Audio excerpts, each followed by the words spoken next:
Good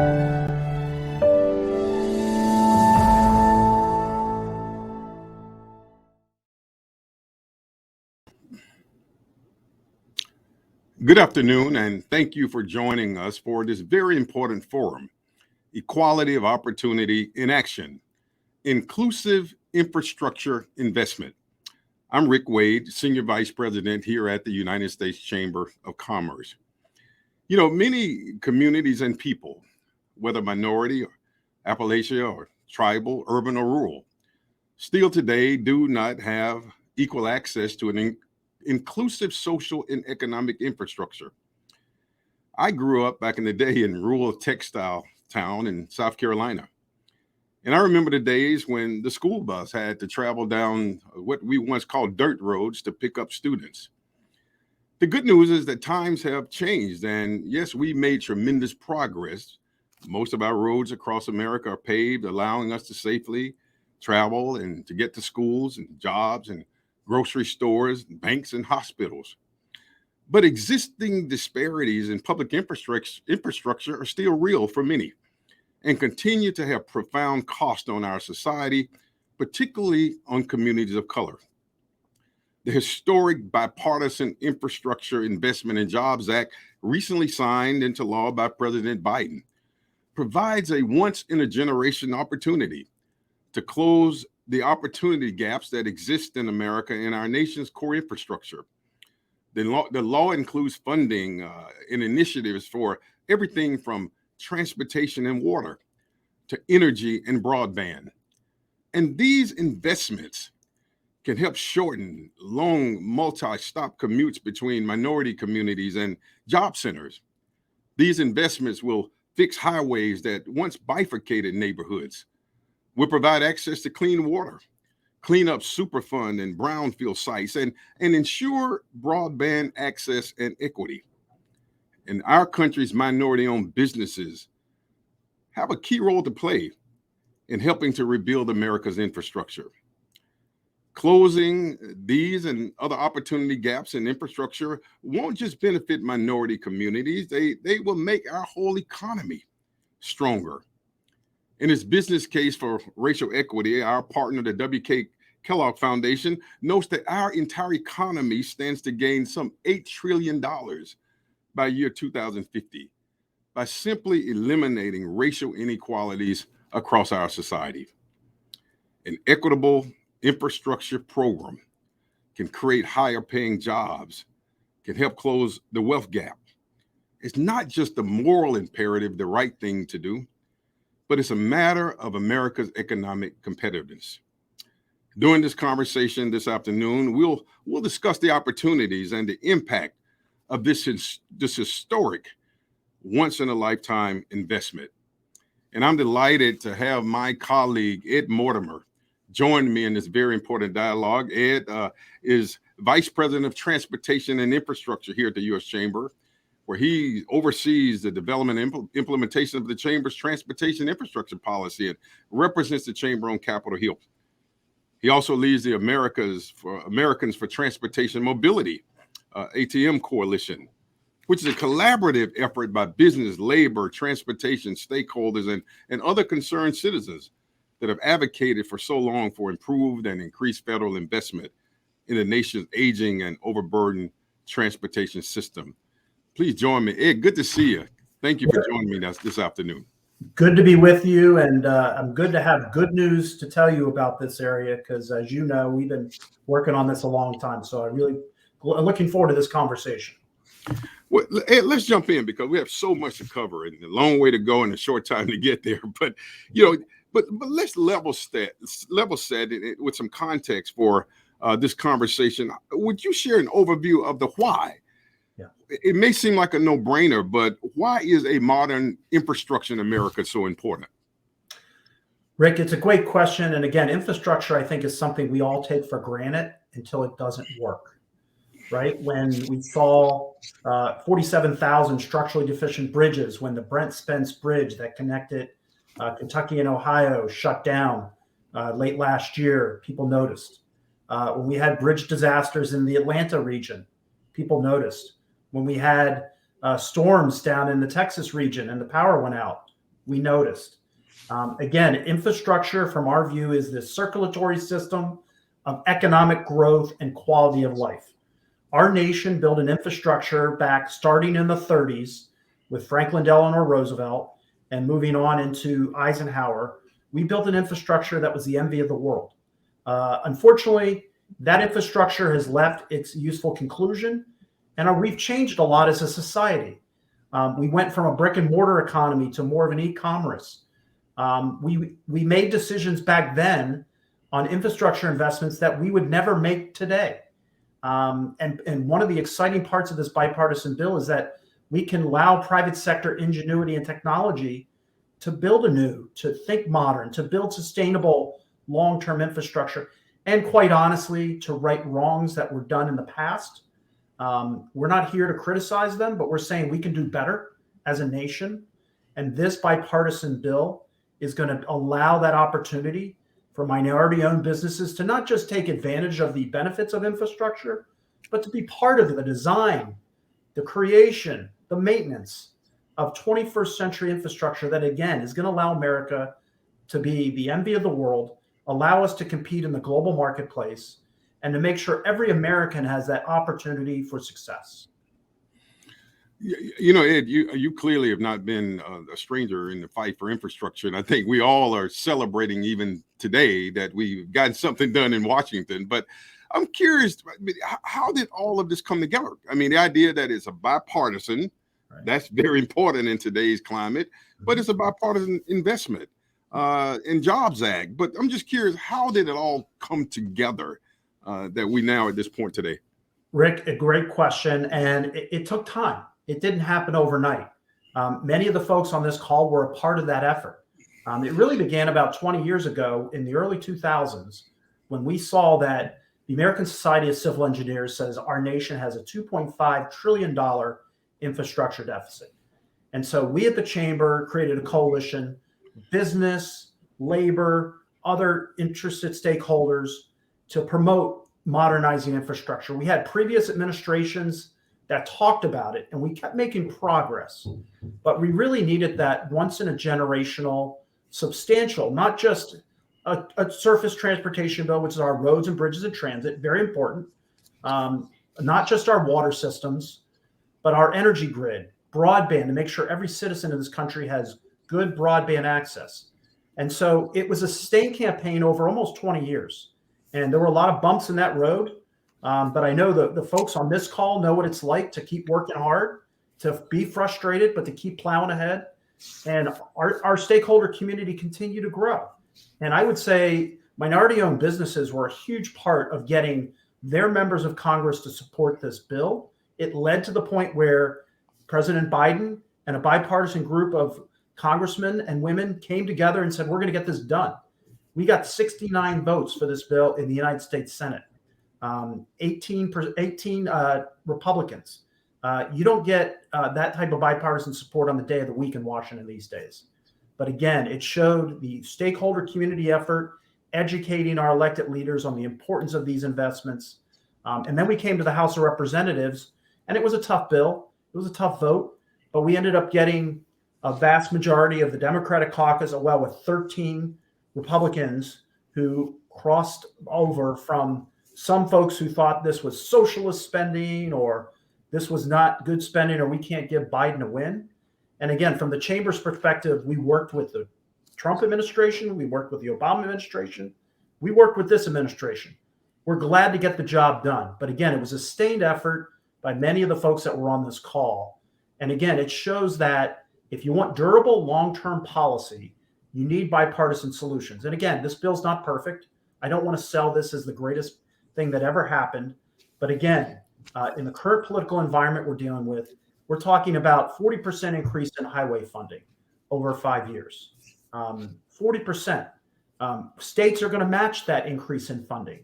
So as you mentioned in your opening remarks, this is a once in a generational opportunity to really rethink America, to make those investments in communities that may have missed them the last time we modernized infrastructure. And again, we're very excited, but we've got to get this job done right. And that's why this conversation today is so important. We need to make sure that all Americans are part of building this infrastructure, designing it. And we at the Chamber are committed to make sure that all parts of our country are part of that effort.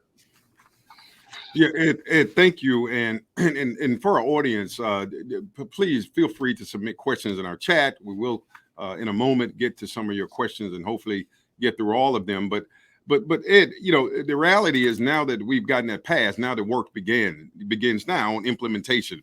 But I want to make sure that our audience and across America understands really what's in the infrastructure. And this is just one of many conversations that the U.S. Chamber will be leading across the country, in particular helping communities of color and minority-owned businesses, in particular, understand their role in building the country's infrastructure, rebuilding it.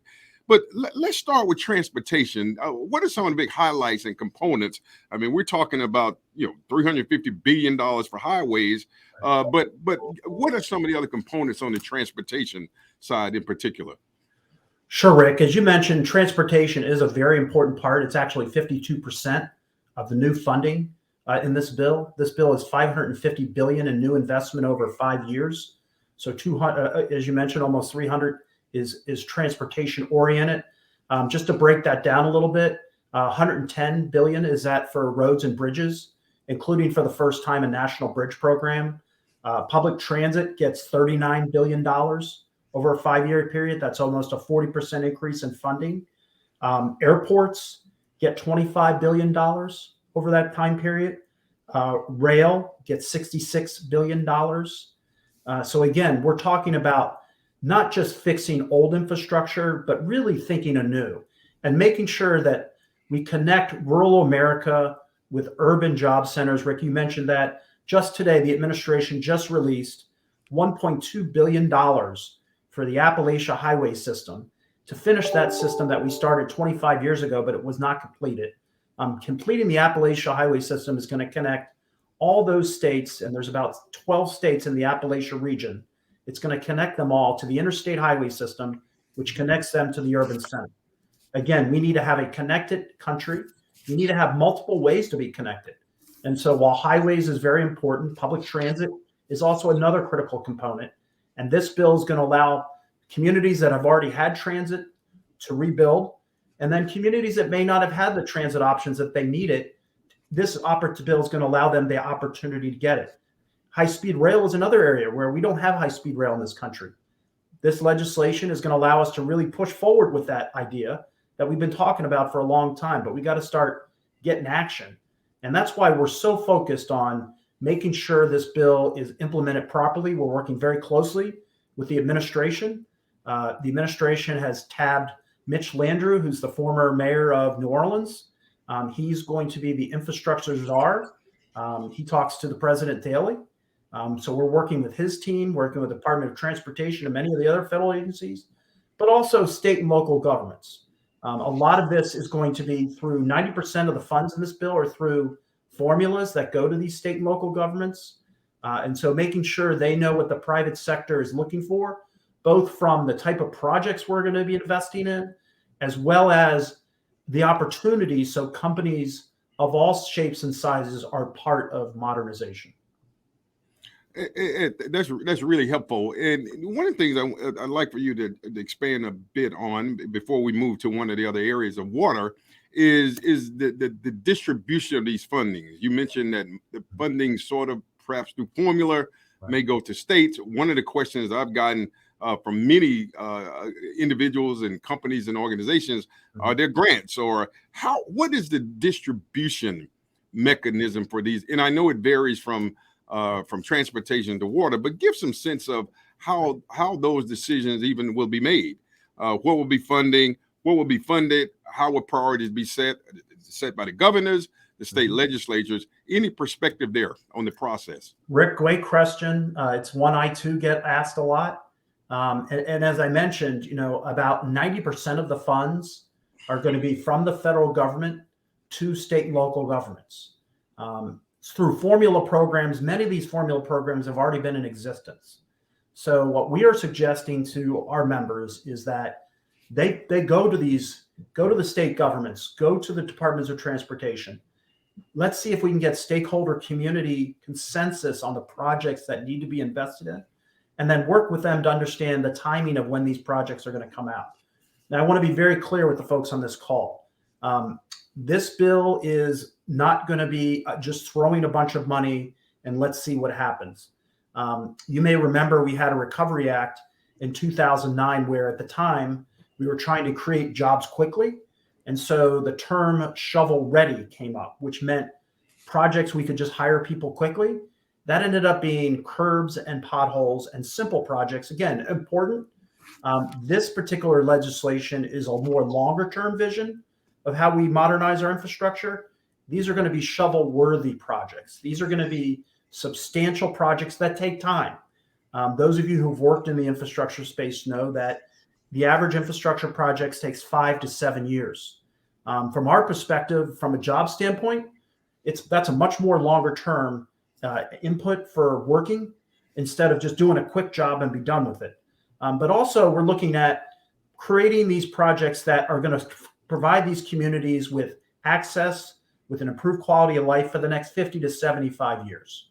So it's going to take some time to get this program up and running. The administration is off to a very fast start.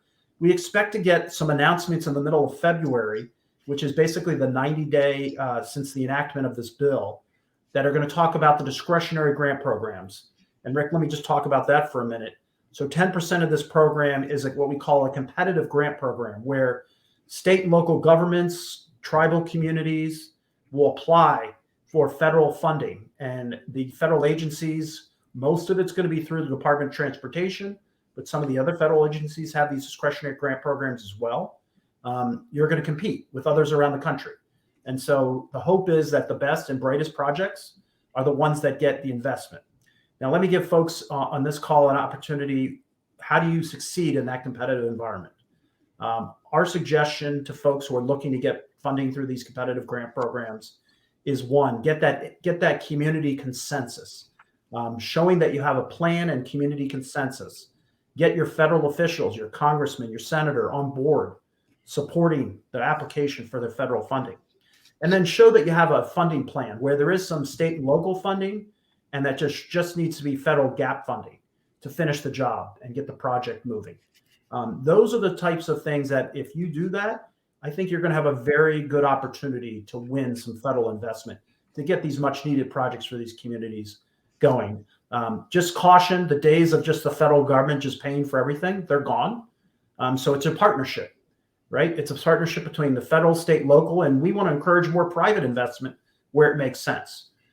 So again, we're going to start getting more announcements on some of those opportunities in the spring. We expect to see awards come out in the September-October timeframe.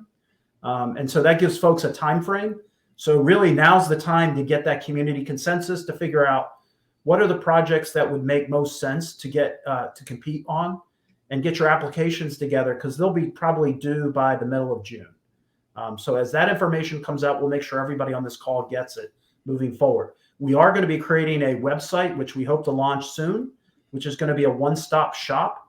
It's at letsrebuildamerica.com.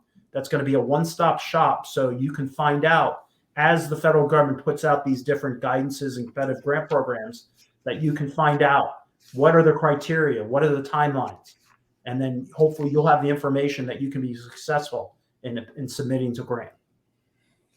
That's absolutely exciting, because having access to the information and the knowledge is so important in making sure that there's inclusive opportunities for all communities to participate and be a part. Let me touch on a couple of other key areas and ask you to give us sort of an assessment. In fact, we talk about water. I was just, the fact of the matter is that Black, Latino, and Native American people are more likely to live in homes without clean drinking water, impacting obviously both their health and the cost of living.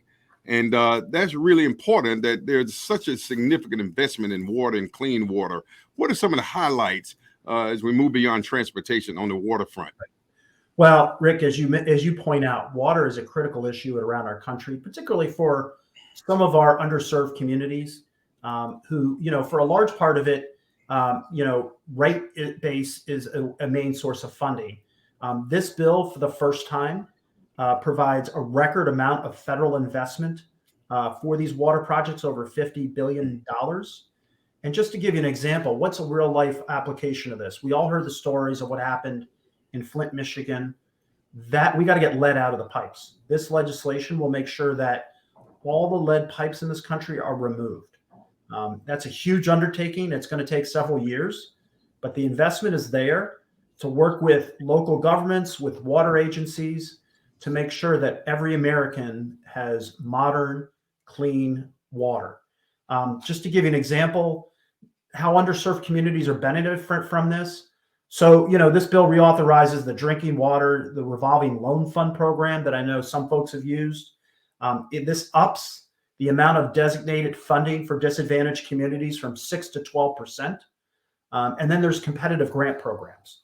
So again, this legislation recognized the fact that there needs to be a focus to get more federal investment in communities that have not gotten the investment needed through the other traditional sources.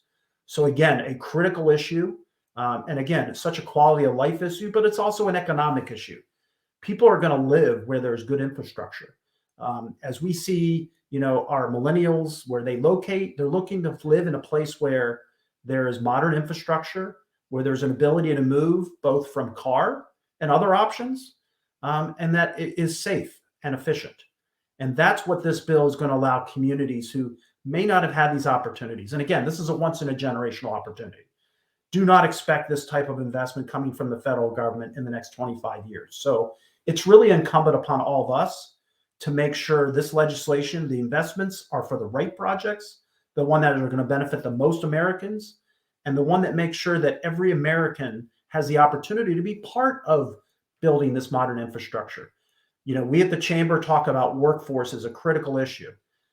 We believe that there are communities who, if we can go there, if we can provide the job skills necessary, they can be part of doing something really amazing. Building bridges, cleaning up the water. It's something that's good for society. These are good paying jobs for men and women. And the people that benefit from them should be part of the development of it. And we're committed to work with the administration and many other leaders around the country. I've been doing this for 25 years. I didn't have gray hair when I started, but I can tell you, I've never seen such a commitment from all levels of government to make sure that underserved communities not just benefit from these investments, but are part of the process. You all probably saw just last week, I think it was January 21st, President Biden and his infrastructure team met with civil rights leaders. The administration is making this an important part of the process. There is a recognition on a bipartisan basis that all communities need to be part of this. And I think water is just kind of the tip of the iceberg. Rural broadband, we're looking at our energy sector, building a renewables, and making sure that we have an infrastructure that's hardened, knowing that climate is a critical issue. And we need to build infrastructure that's going to handle different climate conditions we had 50 years ago. So again, this is a once in a generational opportunity, and shame on us if we don't take full advantage of this opportunity. Yeah. And if it makes you feel better, you said you've turned gray. I lost all of my hair. So we all are fighting a good fight. I know, Rick. It's worth it though, right? You touched another important sort of big bucket area of energy. And I've been struck at the significant investments from everything from supply chain for batteries to all kinds of demonstration and research hubs. Talk just a minute about some of the components of the energy investment. Absolutely. And, it's one of the things that doesn't get a whole lot of notice, but, this is the most climate friendly energy bill that the Congress has ever enacted into law. And again, it was on a bipartisan basis. So, we were very excited about the $7.5 billion for electric charging stations, making sure that our interstate highway systems have them. Look, we know that there's alternative source vehicles that are coming online over the next 25 years. Instead of waiting 25 years, let's start the job now of making sure our infrastructure can handle electric, hydrogen, other alternative source vehicles. We've seen some of these pilot programs in certain urban communities. We need to extend that out. And this bill really focuses on the interstate highway system. And so that's really a critical component. I mentioned earlier, Rick, about, hardening our infrastructure, making sure that we know that climate conditions are different than what they were maybe 50 years ago, and making sure that when there are these storms that we're able to handle it. This bill provides $46 billion for resiliency, making sure that we build energy systems that can handle different climate conditions and making sure that they're environmentally sensitive. We all know that the private sector has ingenuity and innovation that is much more environmentally sensitive than some of the stuff we built 50 years ago. The private sector is chomping to bring that to the table, but so many of our public officials were just struggling to maintain the old assets that they had. They never were really fully able to embrace it. This bill is providing that impetus to allow them to think anew, to think, hey, let's do it that way. We know we can do it better, and let's do it the right way. So again, some of the energy investments, again, are going to promote a variety of energy sources, redundancies in the system. I think a goal for the U.S. Chamber for a long time is that we need a nation that is energy independent. And that means a variety of sources, from our traditional oil and gas and other fossil fuels to renewables, wind, solar. We need it all because we know populations are going to continue to grow, and we need to make sure we're a better environmental steward. And so we're very excited that this bill is actually going to really make a difference in our climate for the next 50 years to come. Yeah. And, and one of the other big and last buckets, I would just want to bring some perspective. I think you touched on it earlier, and you talked about earlier shovel ready versus shovel ready. I was a part of the government commerce department back then and had the pleasure to sort of deliver broadband grants back during the Recovery Reinvestment Act. But I love the idea of shovel worthy. Yeah. But broadband, even during the pandemic, we've seen sadly enough, some of the vulnerabilities in our broadband, what it means for our children being able to learn, particularly those in urban and rural communities, those gaps. What are some of the investments in broadband, and why is that so important? Rick, I'm glad you brought this up. So yes, the bill includes $65 billion, and as you mentioned, the federal government has made investments in broadband before, but I think we need to take a step back. We need to think about, you talk about those gaps. We know that there are broadband gaps in this country. We need to do a better job of mapping those gaps and then figuring out what is the broadband solution that makes sense for that community. For some communities, that's fiber optic cable. For some communities, it's getting more 5G. We cannot have a one-size-fits-all approach. We also believe the private sector has to play a critical role. The private sector has built out the best telecommunication system the world has seen. We believe that the private sector can partner with the government to provide broadband access in those communities that, because they didn't have enough customer base, we didn't fully build out the system. But the private sector is ready, willing, and able to partner with the government to get the job done and make sure that everyone has broadband access. And Rick, you highlighted, it shouldn't have taken a pandemic for us to realize that if you're going to be successful in the economy, you're going to have a good quality of life in the 21st century. Every citizen needs good broadband access. It can't just be when you go to Starbucks or when your kid is in school. They need to have it wherever they are. And so this legislation it's going to take a little bit of time, again, because just throwing money at the problem isn't going to solve it. But the private sector is ready, willing, and able to work with our public officials to come up with reasonable solutions. So for the last time, we don't just put money at it. We've finally fixed the problem. And we're very excited about this opportunity. The conversations that our team has had so far have been very positive. And I think the private sector this is a unique opportunity to make sure that every citizen in communities that folks may not have thought about before have the same opportunities through broadband access to be successful in the 21st century. Yeah, Ed, one of the things also that perhaps we can just touch on is these are a lot of big pieces. I mean, it's like moving 4 or 5 Titanics at one time, which requires some really interesting coordination on behalf of federal agencies and I imagine permitting and all of those. How do we eliminate or break down some of those barriers? What do we change, or how do we address those challenges around permitting and agency coordination and efficiency? Rick, great question. And, like you said, because the bill's so comprehensive, this is one of the biggest undertakings the federal government has taken on in some time. It's going to be a variety of ways. First of all, I think having Mitch Landrieu as the head, a former mayor, knows how to get things done. It's going to be very helpful. Getting the private sector input to the federal government on how to do it best is really important. We can't just trust our public officials, even though they're well-intentioned. We can't trust them to get it right. We need to really let them know, here are the projects that need to be done. Here's how it can be done in a faster way. And here's what private sector can bring to the table. We know that a lot of minority companies, one of the things, Rick, you and I, when we talk to minority-owned companies, they say they don't know where the opportunities are. They feel like they're locked out of the process. This has got to be a transparent, open, and competitive process so that all companies, big, small, throughout our nation, are part of that effort. And so we're committed at the chamber to make sure that actually happens. But it's a partnership. It's at the federal, state, and local level. And I can tell you, we've outreached to all those officials already, and many of them have expressed that commitment to work with us. And our job with Rick and I is to make sure you all know those opportunities. You know how you can be part of it. And we are very excited because we think these are going to create jobs. Again, you're building infrastructure that's going to last 50 to 75 years, but this program is going to take over 10 years. So these are long-term sustained jobs that can really help companies of all shapes and sizes move forward. Good. And let me remind you, for those in the audience, feel free to submit your questions. We're going to get to them and hopefully get through all of them just in a moment. But Ed, you talked about or referenced elected officials, members of Congress. What does congressional oversight look like for such a historic, once-in-a-generation investment? So obviously, Congress passed this bill, and they have some very tight timelines for this bill to get moving.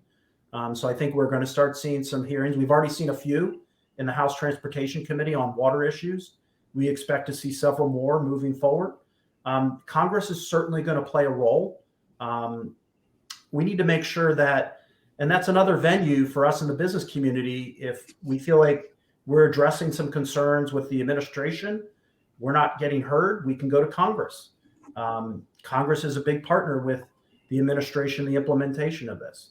What we don't want to have happen is the gotcha game here. We are all in this together. We cannot allow partisan politics to replace legitimate concerns and legitimate areas of disagreement. We need to make sure that we are in a positive light, communicating positively, and make sure we remind some of those members of Congress not to be negative. You know, there's a lot of partisanship in Washington. There's a lot of folks that we happen to have a Democrat as president right now. They don't want that President Biden to do well. When Trump was president, there was a group of people that didn't want him to do well. This issue is too important to allow partisanship to overtake it.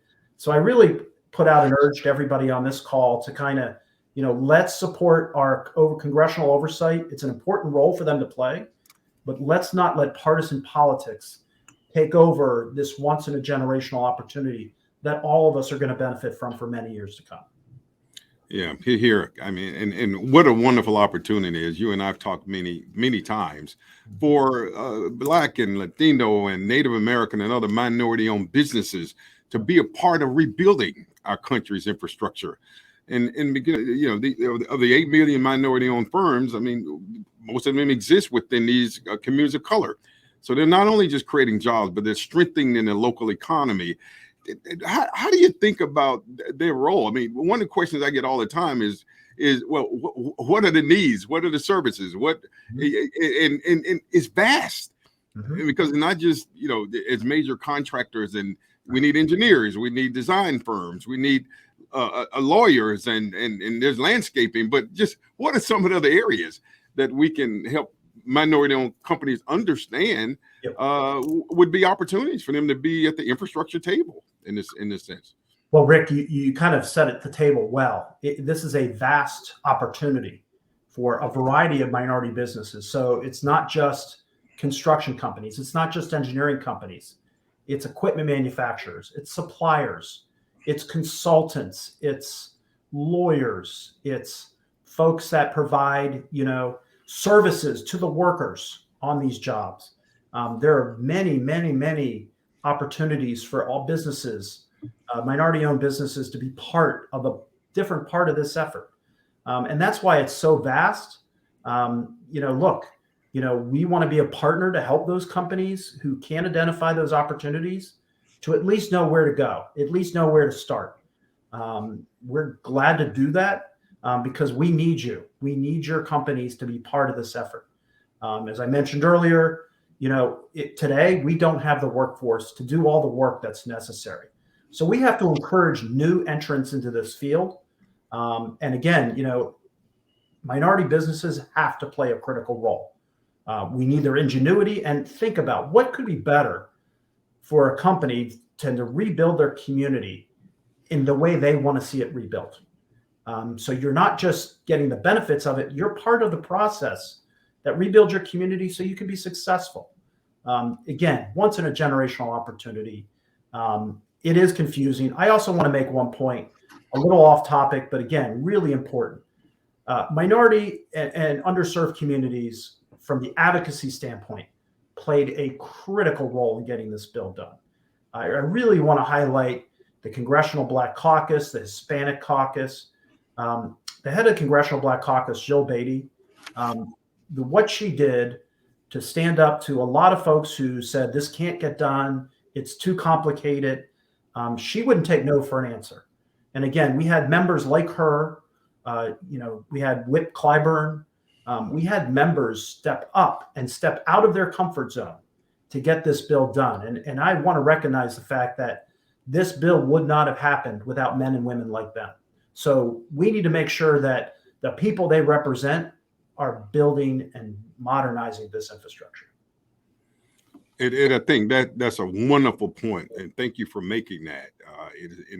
In addition to being a part of rebuilding, but benefiting from this once in a generation investment in our infrastructure. And they're making the Congressional Black Caucus, the Congressional Hispanic, and others, as well as President Biden, equity, a very important part of infrastructure. But how do you see that manifesting itself at the state level?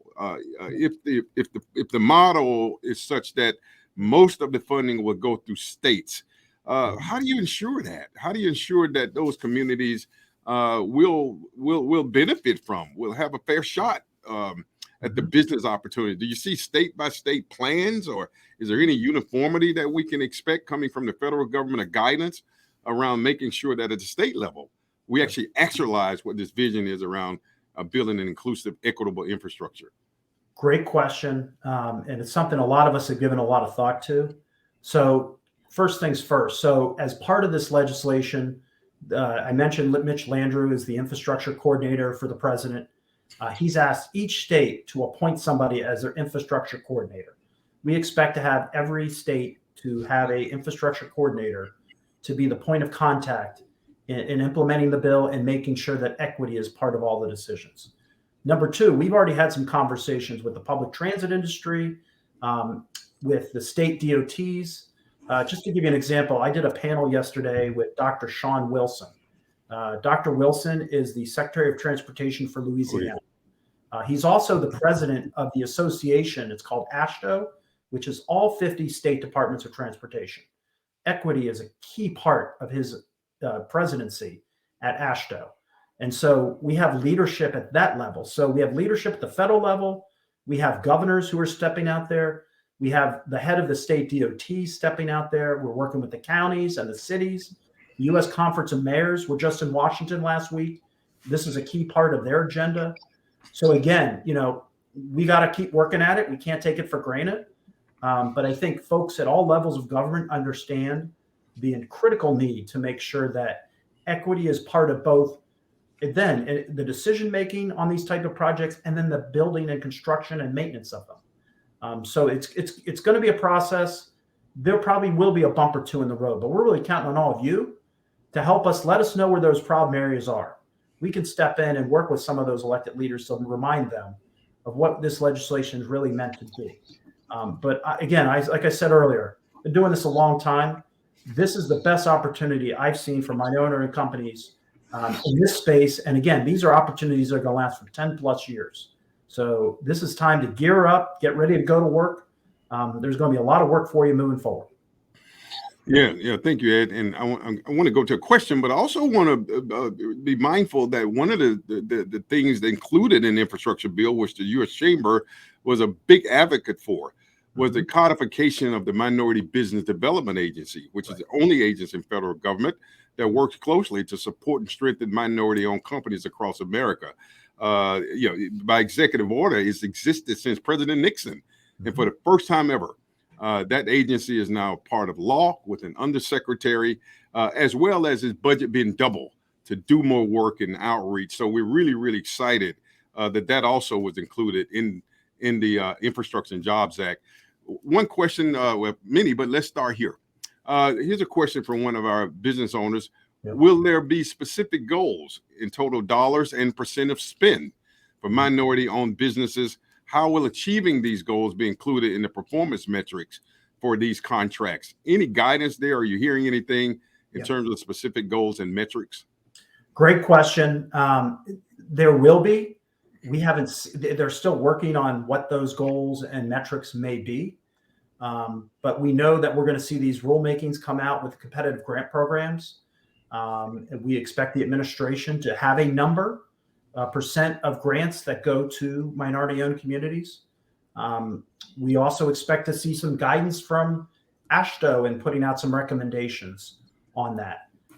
So to be determined, but the conversations are, it's not what's the number, it's, how high do we go?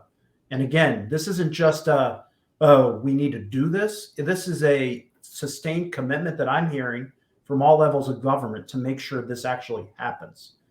Because again, as you all know, there's been a lot of talk over the years. Sometimes the talk doesn't match the action. I know there's a commitment at all levels of government to actually make sure this does. And so as those numbers and figures come up, we will be the first to let you know what they are. Good. And again, reminder to our audience, please submit your questions. Here's another one, Ed. I think you touched on this, but how can companies assist in identifying communities that are most in need? Presumably all communities will hopefully benefit from this, I'm assuming, but any response there? Great question. My suggestion is get with your local chambers, reach out to the different leadership in your community and say, look, let's all come together. Let's all put together our priorities. Instead of having all of you come up with different ones, let's see if you can get the entire community of your community come together and say, here are our top 3 priorities. These are 3 things we have to get done through this legislation. Those are the best opportunities to get it done. Again, in community consensus. So reaching out to folks that maybe you haven't always talked to in the past, but trying to get, so there isn't this mixed message. Communities that are able to get that consensus between all the stakeholders of the community are the ones that are, in my view, are going to be most successful. Yeah, and you raise a really good point, because we intend, and we've already begun to work with the state and local chambers to help be a conduit and that connective tissue, if you will, to this information and to minority businesses being a part of the rebuilding of our infrastructure. Another question: what are the labor requirements in the BIF? Prevailing wage, do a percentage of work have to go to union shops? Any guidance there on labor? Sure. So when it comes to labor issues, the prevailing wage, there's a 1935 law called Davis-Bacon that basically requires that if there's federal dollars used on a federal transportation project, that you follow the prevailing wage of the community. That is still in effect in this bill. There's no change to that. While the administration is certainly encouraging union jobs, there is no mandate for union jobs in this bill. But again, in certain communities, unions are the ones that have the most job people already trained. And we partner with the unions in this legislation. We don't agree with them on everything, but we recognize the fact they have apprenticeship, they have training programs. And so, look, some of the people are going to be union, and that's fine. But the bill does not mandate a specific quota for union members to work on a job. That was something we worked very hard on. And again, we got the support of the unions and not having any mandate put in the bill. But again, a large part in certain communities, unions are strong, and those unions are going to get some work in those communities. Other communities where maybe there isn't as much of a union presence. Non-union workers are probably going to make up the majority of it. So, I think from the business perspective, this was a compromise bill. Some of our members wanted to really eliminate the opportunities for unions. We know the unions certainly wanted to make sure almost all of the work was through union shops. The compromise is in the middle, where unions are going to have plenty of opportunities, but there isn't that mandate to have them move forward. Got it. Here's another question. I think you touched on it, but how are organizations being encouraged to partner with minority-owned firms? So in several ways. I know through, as I mentioned, the AASHTO, the state DOTs. I know working with NACO, which is our Association of Counties, the mayors, they are certainly encouraging businesses, particularly larger businesses, to maybe look at some minority-owned businesses. A lot of these complex jobs are what they call joint ventures, right? Where there's 5, 6, 7 companies that are involved. I think there are a lot of opportunities for minority businesses to join those ventures. I'm actually excited because I think there's opportunities for some minority-owned businesses to be the lead on some of those jobs. That's the most exciting part. But I think if you start as a partner, you learn how these joint ventures work. It allows your company to perhaps potentially be that head lead on a major job. But again, through the states and the local governments, the federal government also plans on doing a lot. And Rick, you and I have talked. We plan on going around the country to certain communities and highlighting the opportunities and making sure that businesses get to meet their elected officials and hear about the opportunities and try to set up those partnerships so you can meet who are the players that make the decisions. You all can take it from there. And I know everyone on this call knows how to do it from there, but we're committed at the U.S. Chamber to kind of open up some of those opportunities throughout the country. Yeah. Ed, thank you for mentioning that, and included in that, as you and I have had many conversations, and this is, the role of the private sector. Mm-hmm. I mean, how can we bring the major corporations into these conversations to build the relationships that could potentially lead to partnerships and innovative ventures? And I think we're excited about the chamber playing a role, because all of these big companies were part of the amazing coalition that you had in place for years. And we're confident about their commitment to be a part of this team effort as we move around the country. Here's another question. This is interesting. I think by example, this bipartisan bill has done that, but how can we change the narrative about partisanship to avoid the pushback? Great question, and something, Rick, we spend a lot of time thinking about. We at the Chamber have had a philosophy for years that we want to have leaders of both parties be pro-business. And we support those members of Congress who are pro-business. And that means Republicans and Democrats. As I mentioned earlier, if you want durable long-term policy in this country, you need to have bipartisan support. And so one of the things we're doing at the Chamber is we're making sure that those members of Congress who voted for this, that their communities know they voted for it, that make sure they know that the money that's coming is because their member of Congress voted for the bill. So we have to vote. We have to, in the primaries, some of the 13 Republicans are being primaried against people just on their vote for this infrastructure bill. We have to stand up for those members and make sure that we support them. And again, that's through voting, that's through financially for those who can. We at the Chamber, we put billboards in all their districts, thanking them for voting for infrastructure. So again, we all have our own partisan beliefs, but a core responsibility of government is to delivering these type of investments. And again, what could be better? Federal leadership for a vision, and then private sector ingenuity to deliver the job. And we at the Chamber, this is kind of a core responsibility of us, free enterprise. We provided the economic environment, the political environment, and now it's up to business owners like the folks on this call to deliver on behalf of the American people. So we cannot let this go. We can't just say, thanks a lot for the vote, we're done with you. We need to continue to remind, support these leaders as they move forward to make sure that we keep getting members of Congress in both parties that are willing to take votes like this and do the right thing.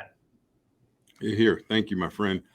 Here's a sort of a question that kind of brings it back home. I mean, what should small and minority-owned businesses do today, right now, to engage in these opportunities? I mean, what are 1, 2, 3 things that they should be doing right now? to be Great prepared? question. Great question. And there's a lot they need to do. First of all is gear up your companies, right? Make sure you know what your assets are, both from, a worker side and then assets that you have.